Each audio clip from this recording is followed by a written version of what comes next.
একটাই, আমি গুলিবিদ্ধ হয়েছি অলরেডি 6 মাসের বেশি হয়েছে, জুলাই মাসের 18 তারিখে, মানে গন্ডগোলের প্রথম দিকে আমি গুলিবিদ্ধ হয়েছি, আমার চোখে প্লেট রয়েছে।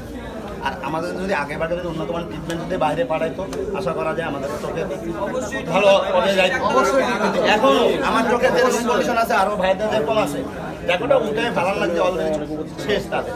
আর বাকি যাকে চোখে এখনো প্লেট আছে বা তাকে চোখের আকৃতিটা ভালো আছে, তাদের যদি উন্নত মানের ট্রিটমেন্ট দিয়া, যাকে রেটিনার অপারেশন রয়েছে রেটিনার অপারেশন করবে, যাকে চোখের ভিতরে প্লেট আছে ওই প্লেটটা বাইর করার যদি ব্যবস্থা করে, মানে এইগুলো যদি আগে উন্নত মানের ট্রিটমেন্ট দেয়, আশা করা যায় ভবিষ্যতে আমাদের কোনো সমস্যা হবে না। বিদেশে পাঠিয়ে আপনাদের উন্নত মানের ট্রিটমেন্ট চাচ্ছে সবাই। এখানে যে ডাক্তার দেখালেন, ডাক্তার আপনাদেরকে কি বলেছে, আশ্বাস ডাক্তাররা দিয়েছে কি বলছে আমরা তো সেটা ভাষাটা তো বুঝি না।